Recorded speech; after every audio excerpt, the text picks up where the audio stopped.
Hi guys, welcome to my blog. તો મારી YouTube ચેનલમાં તમારું હાર્દિક સ્વાગત છે. તો હું એવી આશા રાખું છું કે તમે બધા કુશળ મંગળ હશો. તો પહેલાં તો બધાને હરે કૃષ્ણ. તો અત્યારે સવારમાં હવે ઊભા થયા, નાઈ ધોઈને ફ્રેશ થઈ ગયા, અને જે તો માથું ઓળવાનું બાકી છે. ભૂખ લાગી છે બહુ, તો હવે કંઈક નાસ્તો બાસ્તો બનાવે છે મહેન્દ્ર. તો જોઈએ હવે શું બનાવે છે. આજે થોડીક આંખ પણ હોજી ગઈ છે, એના લીધે થોડોક પ્રોબ્લેમ આવે છે. દુખે છે અંદરની બાજુ, આ જે ખૂણો આવે ને ત્યાં હોજી ગઈ છે. તો આજે દવાખાને પણ બતાવવા જવાનું છે. તો કંઈક નાસ્તો બનાવી, શું બનાવે જોઈએ આપણે. અહીંયા કંઈક બને છે. તો અહીંયા બને છે મેગી. તો ચાલો, તો આપણે અત્યારે મેગી ખાઈ લઈએ. સવારમાં મેગી ખાઈ અને પછી નીકળીએ આપણે કોલેજ બાજુ. ગેરેજે જવાનું છે. તો અત્યારે ફ્રેશ થઈ જાય, મળીએ. તો આપણી લાલ ચટાક મેગી બની ગઈ છે અને આપણા અહીંયા શેણા પણ બફાઈ ગયા છે. તો બસ હવે ખાવાનું ચાલુ કરીએ. ભૂખ પણ બહુ લાગી છે. મહેન્દ્ર તો મેળો છે ખાવા, ને આપણે હવે ખાવાનું બાકી છે. તો હવે આપણે પણ ખાવા મળીએ. તો અત્યારે અમે નીકળી ગયા છીએ ગેરેજે જવા માટે, અને ગાડી સાફ કરાઈ છે. તો અત્યારે ગાડી સાફ થઈ જાય એટલે હવે અમે લોકો નીકળી ગયા.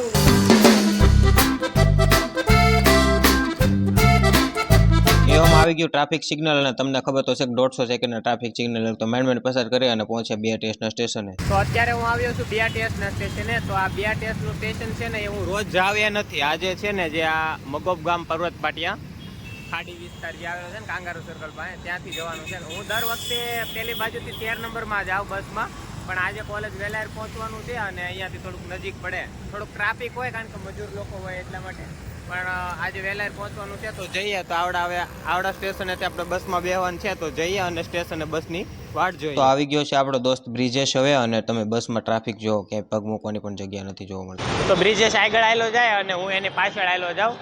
અત્યારે હું કામ જાય ખબર તમને લોકોને? કારણ કે હોસ્પિટલે જઈએ છીએ. અહીંયા સ્વિમેર હોસ્પિટલ છે ગવર્મેન્ટની. તો એ ભાઈને હમણાં 2 દિવસ પહેલાં એક ગલુડિયાને કૂતરાને રમાડવા ગયા. તો એ કૂતરું એને કવડી ગયું. તો કવડી ગયું એના લીધે ભાઈને 4 ઇન્જેક્શન દેવાના આવ્યા. એટલા માટે અત્યારે એ આગળ આવેલો જાય છે અને હું પાછળ આવેલો જાઉં છું. હોસ્પિટલમાં જઈ અને ઇન્જેક્શનનો ડોઝ દઈ આવી. એ જો કે એ કૂતરું આમ પાળેલું હતું, અડકાવી એવું બધું કંઈ હતું નહીં, પણ તોય પણ એના ડોઝ આપી દેવા સારા. તો અત્યારે અમે BRTSમાં ઉતરી અને બંને જઈએ છીએ અત્યારે સ્વિમેર હોસ્પિટલમાં. આવડિયા છે ગવર્મેન્ટ કોલેજ છે સ્વિમેરની. તો એની અંદર જવાનું છે ઇન્જેક્શન દેવા. તો બિઝનેસ મોરમેર હાલે છે અને હું એની પાછળ જાઉં છું. તો હવે અંદર જઈ અને આ ભાઈના ડોઝ દેવરાવી આવીએ. હજી તો મારે 2 વાર બસમાં ઉતરવું પડશે. આજે તો હું 1 જ વાર બસમાં ઉતરો, હજી 1 જ ડોઝ આપ્યો, આજ બીજો દેવા જાય. હજી 2 વાર મારે પાછું ફરતું ઉતરવાનું આ ભાઈને લીધે. ભાઈબંધ તો ભાઈબંધ કહેવાય ભાઈ. ભાઈબંધ માટે ગમે કરવું પડે. ચાલો તો દઈ આવીએ હવે. બ્રિજેશ, તને કૂતરું કઈડું કઈ રીત નહીં તો કે રમાડવા ગયો. ગલોડિયું બેચારું સાનામાનું સ્કૂટી ઉપર ઊભું હતું, પાડેલું હતું. એને કઈ કુકુ કુકુ કુ, તો કુકુ આવીને કવડી ગયું ભાઈને.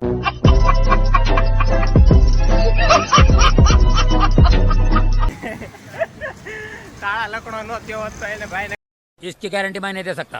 કઈ ઉતરવું પડે, ઇન્જેક્શન દેવા જવું પડે. મારે પણ અત્યારે મોડું થાય કોલેજ જવાનું, કારણ કે ઓલું જે માથાના દુખાવો અસાઇનમેન્ટ હતા ને, એ અસાઇનમેન્ટ ત્યાં હજી થોડાક લખવાના બાકી, અને આજે જ બપોરે 2 વાગે જમા કરાવવાના છે. તો ગાય ગામ હવે આ ભાઈના ડોઝ પૂરો કરી અને જઈએ હાલો હવે આપણે કોલેજ બાજુ. તો અમે લોકો હોસ્પિટલની અંદર ગયા ત્યાં દર્દીઓની લાઈન લાગેલી હતી. કાઉન્ટર પણ બધા ફૂલ હતા, ક્યાંય ઊભું રહેવાની પણ જગ્યા નથી. તો મને અસાઇનમેન્ટ લખવાના બાકી હતા, તો હું બેસી ગયો હવે અસાઇનમેન્ટ લખવા માટે. કોલેજ લખવા એમ આવી રીતના લખવા, તો હું પલોઠી વળીને બેસી ગયો અસાઇનમેન્ટ લખવા માટે, અને બ્રિજેશ ઉપર ગયો લાઈનમાં.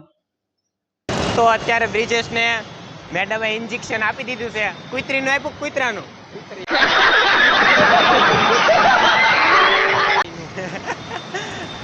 તો મેડમે અત્યારે કૂતરીનું ઇન્જેક્શન આપી દીધું છે બ્રિજેશને. કેવું લાગ્યું તને? ફ્રીમાં છે, અહીંયા ચાર્જ નથી લેતા, પણ પ્રાઇવેટમાં જાય તો આપણે 1000-2000 રૂપિયા ચાર્જ લે. અહીંયા ફ્રીમાં છે, કાંઈ સરકારી હોસ્પિટલ છે એટલે કાંઈ ચાર્જ લીધો નથી. તો કાંઈ નહીં, ચાલો હવે તો આપણે હવે જઈએ કોલેજ બાજુ. થોડુંક મોડું થઈ ગયું છે, તો હવે નીકળીએ ઝડપથી. આપણી બસ પણ સામે હાલી આવે છે. તો આપણું કાર્ડ સિલેક્ટ કરી દીધું છે અને આગળ વધ્યા ત્યાં તો આવું ટ્રાફિક સિગ્નલ, તો સિગ્નલ પસાર કરી અને ગયા કોલેજની અંદર. તો આપણે આવ્યા છીએ અત્યારે સ્પોર્ટ રૂમની અંદર, અને આપણા અડધા મિત્રો બધા અહીંયા બેઠા છે. જો આ બ્રિજેશ, આ અર્પિત, આ બાપુ, આ ગૌસ્વામી, અને પેલી બાજુ આપણા પવન મિત્ર ને એ બધા બેઠા છે. કેમ મિત્ર? હારો લે. પવન કેમ છે? ઉડી જાય ફૂક મારી. હા, ધ્યાન રાખજે. આ મિત્રો બધા અસાઇનમેન્ટ લખે છે, જે અત્યાર સુધી હું જે લખતો હતો ને રાતે ઉજાગરા કરીને, એ બધા અહીંયા કોલેજ આવીને લખે છે. પણ મારે પણ હજી 2 અસાઇનમેન્ટ લખવાના બાકી છે. અત્યાર સુધી હું લખતો હતો તો પણ ટોટલ 8 અસાઇનમેન્ટ આવે. હાલો આપણે પણ 2 અસાઇનમેન્ટ લખવા મળીએ, હજી બાકી છે. કોણ તાર લખાઈ ગયા? તો હવે હું જાઉં છું લાઇબ્રેરીમાં વાંચવા માટે અને અસાઇનમેન્ટ લખવા માટે, કારણ કે મારે પણ અસાઇનમેન્ટ લખવાના બાકી છે. એમ કાંઈ તરત તો લખાઈ જાય નહીં. તો બધા દોસ્તારો અહીંયા જ બેઠેલા હતા, તો એક એકને ટપોરી મારી અને છેલ્લે ગયો લાસ્ટમાં હું બ્રિજેશભાઈ, અને ત્યાં જઈ અને જગ્યા ખાલી કરવાનું કીધું, તો એ મારી ઉપર ગુસ્સે થઈ ગયો.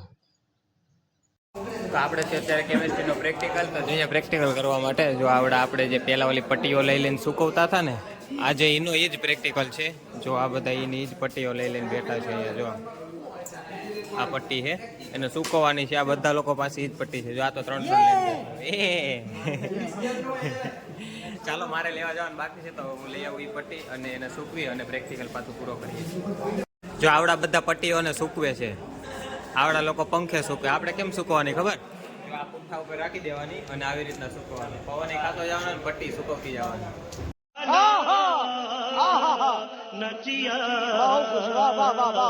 આજે છે આવડા લોકોને કેમિસ્ટ્રી પ્રેક્ટિકલમાં એક્ઝામ, તો આવડા બધા જોવો ખુશી અનુભવે છે. તો તમને કેમ લાગે છે ઓમભાઈ, તમારે આજે એક્ઝામ છે તો તમે ખુશી અનુભવો છો કે દુઃખ લાગે છે? એન્જોય, ખુશી અનુભવો છો.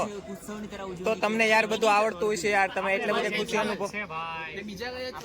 અમને લોકોને ઓછું આવડે છે એટલે અમે લોકો થોડુંક ખુશી અને થોડીક દુઃખી.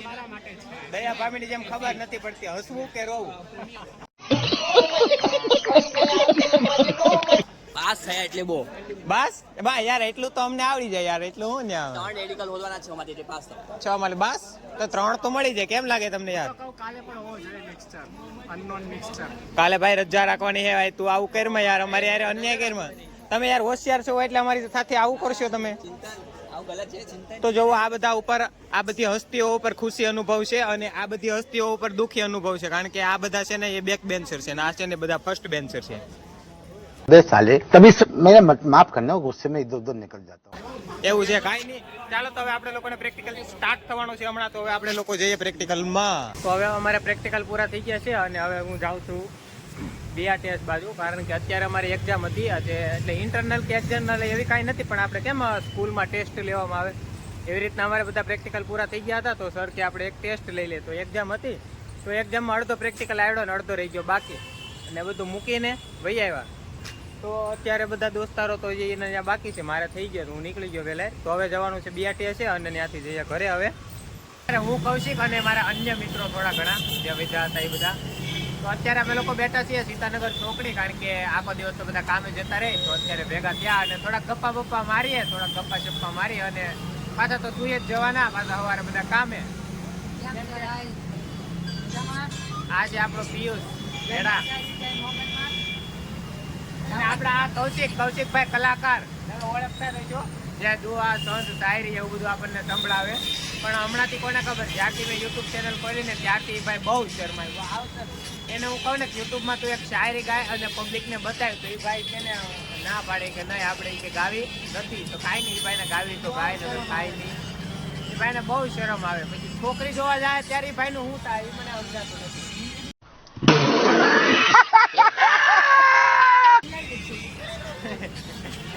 વીંદડી છુપાઈ જાય એમ છુપાઈ છે. કાંઈ નહીં, ચાલો તો હવે થોડીક વાર અહીંયા બેસીએ અને પછી આપણે પણ રૂમે જતા રહીએ. તો આપણી ચેનલને જો લાઈક શેર અને સબસ્ક્રાઈબ કરવાનું બાકી હોય તો તમે બધા ખાસ ભૂલતા નહીં પ્લીઝ. હેઠળનું બટન છે એ ક્લિક કરી દેજો. તો મળીએ આપણે લોકો હવે નેક્સ્ટ બ્લોગમાં. તો બધાને હરે કૃષ્ણ.